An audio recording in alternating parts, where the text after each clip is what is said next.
ate. Hello po. Magkano po yung burger po ninyo dito sa Papa Burger? Sa Papa Burger cheesy burger po namin is 50 pesos po. Sa beef Papa Burger naman po is 40 pesos. Buy one take one of them, sir. We have also Hungarian po, which is yung bestseller po namin. And total po, for 56 pesos po sir. Yung cheesy hotdog po namin, which is 47 pesos po. Buy one take one of them. Yung Hungarian lang po yung hindi buy one take one. Ate, mukhang kalat na tong Papa Burger ah. Ay, opo. Meron na po 300 stores po nationwide. So, dito po sa Paso de Blas po, nag-start po siya ng soft opening po, December 13, 2025 po. Nito lang. Dito po Yes sa po. tabi lang ng NLEX, sa Malinta Exit. Oh. Ito po yung Papa Cheese. Burger po.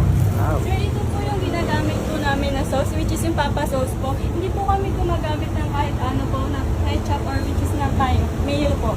Papa sauce na po yung pinaka nagpapasarap po sa burger po namin. Good afternoon, sir. Ito po yung order nyo. Wow.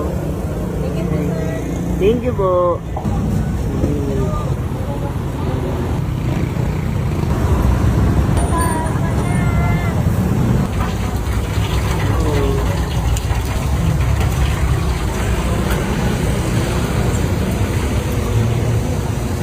Ito yung cheesy Hungarian. Apo.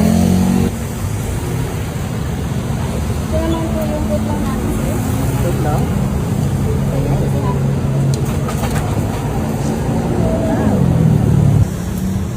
What time kayo nag-open dito, ate? Open po kami 24 hours po.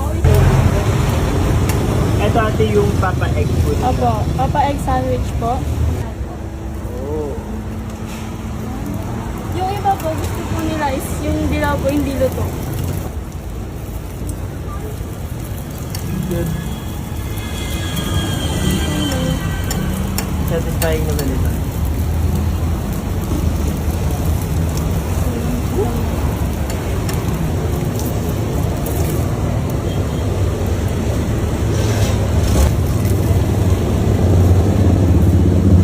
Wow.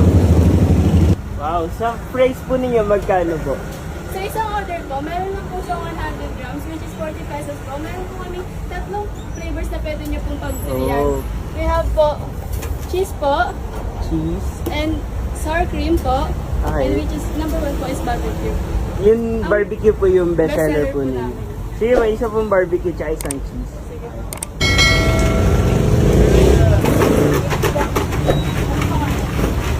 Papa Burger fries ang tawag niya ate. Wow. Sa isang servings po, ganito po.